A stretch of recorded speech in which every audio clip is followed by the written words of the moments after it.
नमस्कार, हे आमचं मंदिर युनिट आहे।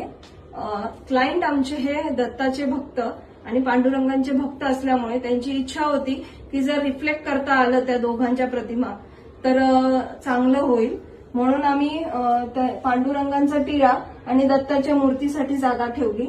त्याचबरोबर मंदिर सागवाणी असावं हे वास्तूनुसार आपण म्हणतो, त्यासाठी सागवाणी मंदिर दिलं, पण त्याला मॉडर्न टच देण्यासाठी, कारण इंटिरियर पूर्ण मॉडर्न असल्यामुळे आम्ही इथे ड्युको पेंटचा यूज केला आहे आणि तो पेंट आमचा इंटिरियर सोबत ब्लेंड होईल ही काळजी घेतलेली आहे। त्याचबरोबर इथे मंदिराचं पूजेचं ताट ठेवायला ट्रे दिलेला आहे। हे ड्रॉवर आहे मंदिराचं सामान ठेवायला आणि ही सिटिंग स्पेस आहे, इथे बसून तुम्ही पूजा करू शकता।